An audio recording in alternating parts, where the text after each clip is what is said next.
everybody, and welcome to the mechanics video. We had one of our Corvid conspiracy members, Thimble, want to learn how to play the game of Root. And thankfully, our kind red squirrel, aptly named Red, was more than willing to teach him. Here you go. This is Emily, and I play Red on Rootless. We are going over a digital character sheet that we are planning to use during our recording. It really summarizes some of the key moves. Hi, my name is Thimble. I'm trying to learn about the Root game. Thanks. Okay. What do all the numbers mean? What are the stats? Each character has a number. It's usually plus or minus 1, plus or minus 2, or 0. There are some abilities that allow you to even go as high as plus 3, but we can come back to that. The stats are in the categories of charm, cunning, finesse, luck, and might. So you can see here that Red has plus 2 to luck. She relies on luck a lot more than other things, and a minus 1 to cunning, which sometimes means that she doesn't always make the best decision in any given moment. These stats come into play after the player has to roll 2d6 in response to a situation, usually at the direction of the GM. When the player rolls for something that requires charm, for example, or in this case, Emily, playing Red, would add plus 1 to the result of her 2d6 roll. Does that make sense? I think I get it. Why are you rolling 2d6? It's because Root, the role-playing game, uses the Powered by the Apocalypse system. Oh, I love Apocalypse. Yes, it's very fun. And the system allows there to be an element of randomness introduced into the game, that Red won't always succeed when she tries to persuade someone, for example. Sometimes it just might not work. Sometimes it's hard to persuade people. So it mirrors real life. Yeah, that mirrors my real life. Can you talk a little more about the nature? Yeah, for sure.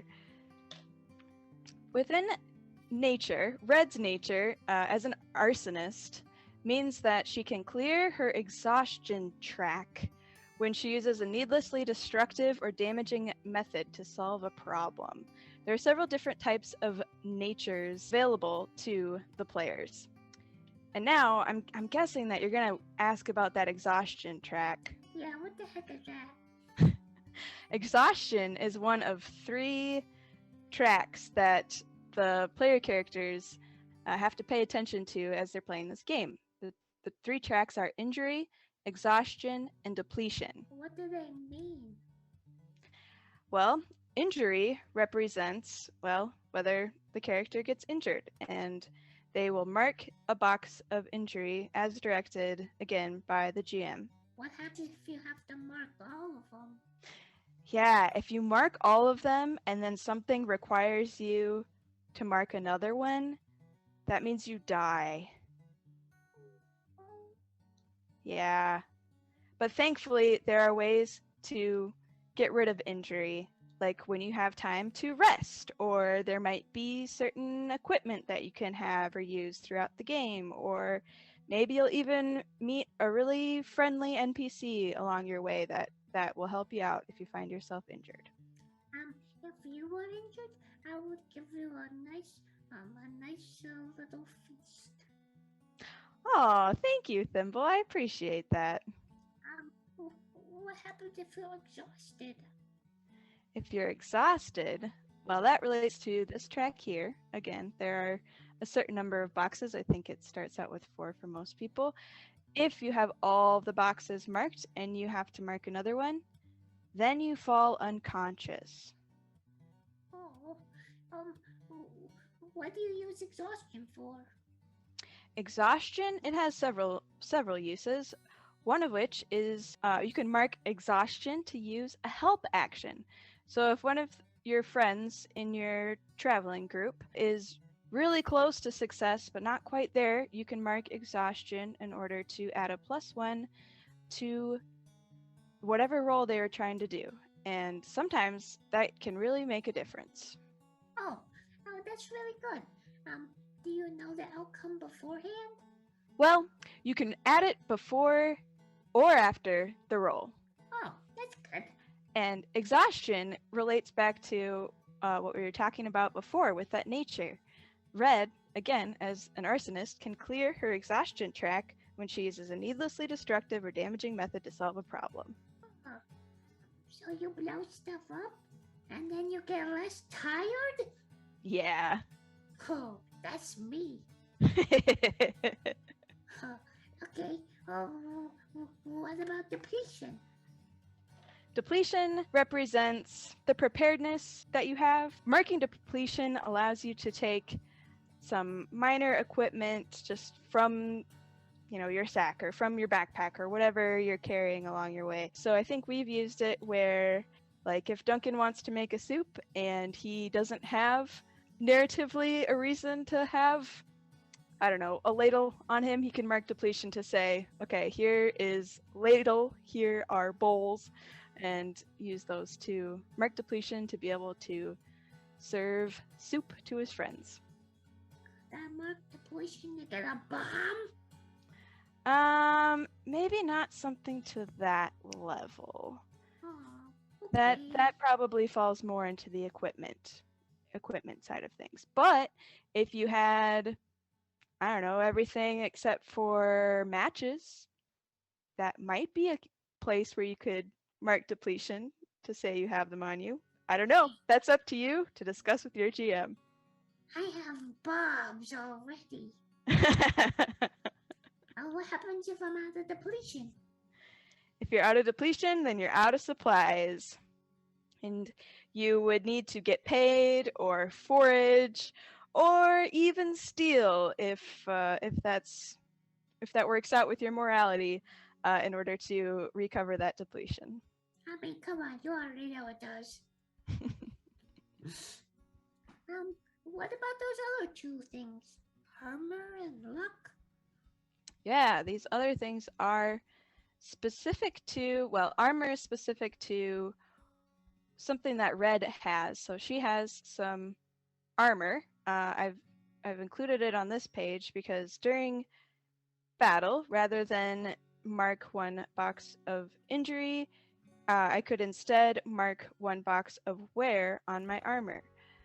If I have both boxes marked and then I have to take another box, then either my armor is destroyed or I have to start taking injury. So that's the armor. The luck armor, that actually relates to one of my moves. Daredevil. That's related to Daredevil.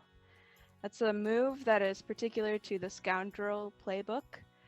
And really, like it says on here, when Red dives into a dangerous situation without forethought or planning, she can treat herself as having luck armor with one box of wear. So similar to how her real armor works, her luck armor also has wear that she can mark instead of marking an injury. Oh, wow. So he can just run around willy-nilly? Well, kind of. Oh, okay. Well, it sounds like you're protected pretty well. What do you want to do if you want to hide? If you want to hide, you could use a roguish feat. Red is skilled in this, and so she could roll with finesse in order to hide. And if she wanted to hide, Emily, her player, would need to roll 2d6, add finesse, and looks like that's a +1 for Red. And if Red is successful, then Red hides. But if she is not successful, then, well, something bad might happen. Oh, what happens if your luck is higher than your finesse? Well, Thimble, the way we play it is that you can always roll with luck. We might change that in the future, but like for Red, whose luck is higher than her finesse, she would rather take a +2 to a +1. And that's just how we do it for now. Might change in the future, but that's what we're doing. I like it. What about the weapon skills? Yes, these weapon skills are ones that come into play when you want to use your weapon. Most of the time, that's going to be in combat, and in order to use your weapon skill, you have to both have the skill and have a weapon that is capable of performing that skill.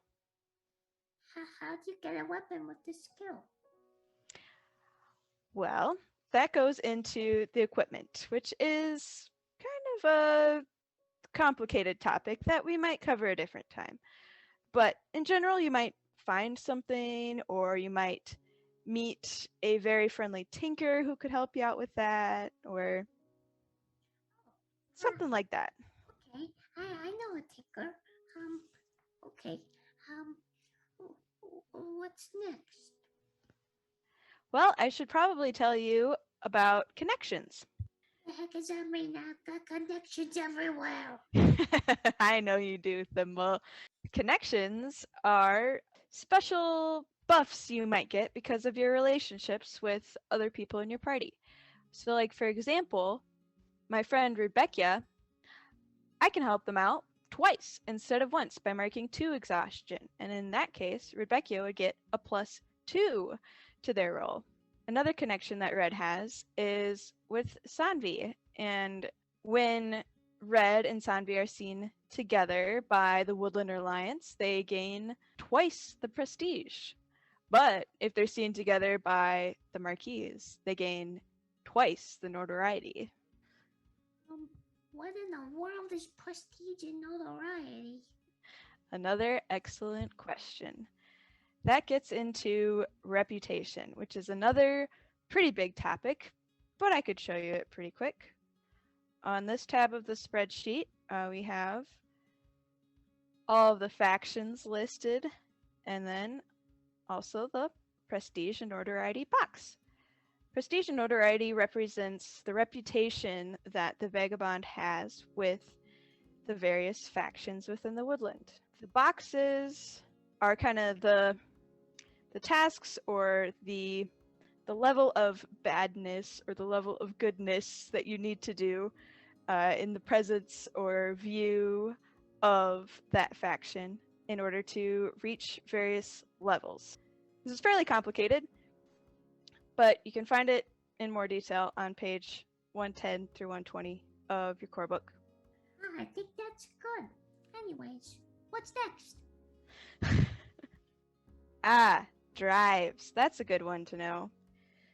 Because Thimble, you're probably wondering, how can I get more stuff, right? I'm always wondering, how can I get more stuff? In Root the role-playing game, completing your drive is kind of like leveling up in other types of role-playing games.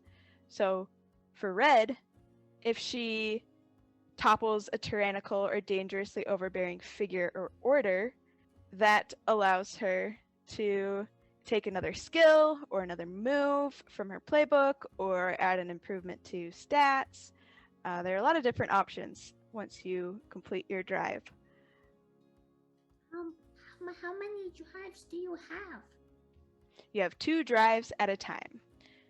And I believe each session you can complete both in order to have 2 level ups, quote unquote, at the end of the session. Oh, wow.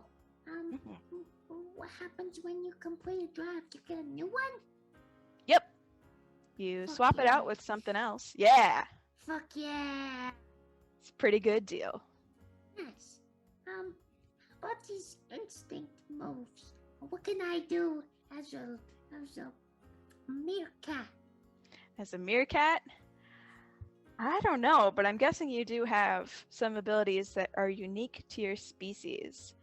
For Red, as a red squirrel, she has an instinct move where once per session she can clear her exhaustion when she uses a tool or a piece of equipment in a surprising or innovative way. So I suppose Red could use a tool in a way that's surprising or innovative that also results in needless destruction or damaging methods. Although, you can't really clear your exhaustion tracks twice. That seems like your kind of vibe. Yeah. Me too. Nice. Is there anything else to learn? I think that about covers it. And of course, there's always more to learn in the core book, but I think this should give you enough up front to be able to understand what we're trying to do here. Okay. I feel like I'm ready to kick some butt and take some names. Oh, yeah. I'll see you out there, Red. Not if I see you first. Hey! That's my line.